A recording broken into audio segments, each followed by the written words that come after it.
ഉപ്പു സത്യാഗ്രഹം, വൈക്കം സത്യാഗ്രഹം, ഗുരുവായൂർ സത്യാഗ്രഹം, ഖേഡ സത്യാഗ്രഹം, പോകെ പോകെ ഗാന്ധിജിയുടെ ആശയമായ സത്യാഗ്രഹം നമുക്ക് വളരെ സുപരിചിതമായി. നിത്യജീവിതത്തിൽ വരെ നമ്മൾ ഈ വാക്ക് ഉപയോഗിക്കാൻ തുടങ്ങി.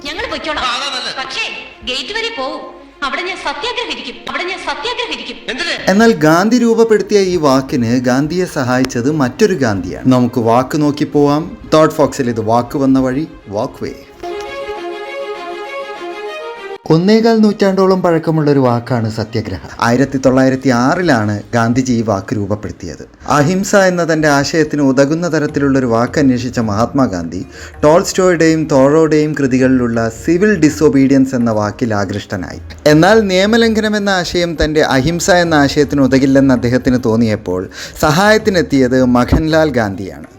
മഖൻലാൽ കുശാൽ ചന്ദ് ഗാന്ധി മഹാത്മാഗാന്ധിയുടെ ബന്ധുവും അനന്തിരവസ്ഥാനമുള്ളയാളും അദ്ദേഹത്തിൻ്റെ പ്രധാന അനുയായിയുമായിരുന്നു. അദ്ദേഹം സദ്ഗ്രഹ എന്ന വാക്ക് സജസ്റ്റ് ചെയ്യുകയും ഗാന്ധിജിക്ക് അത് ഇഷ്ടപ്പെടുകയും ചെയ്തു. സദ്ഗ്രഹ എന്ന സംസ്കൃത വാക്കിനർത്ഥം ഫേമായി നിൽക്കുക, ഉറച്ചു നിൽക്കുക എന്നാണ്. ഗാന്ധിജി ഈ വാക്കിനെ ഇംപ്രൊവൈസ് ചെയ്ത് സത്യഗ്രഹ എന്നാക്കി മാറ്റി, സത്യത്തിൽ ഉറച്ചു നിൽക്കുക എന്നാക്കി. ബ്രിട്ടീഷുകാർക്കെതിരെയുള്ള ഏറ്റവും ശക്തമായ ആയുധത്തിന് അങ്ങനെ സത്യഗ്രഹ എന്ന പേര് ചാർത്തി കിട്ടി. Thought Fox hereby wishes you a meaningful Gandhi Jayanti. Happy 156th Gandhi Jayanti.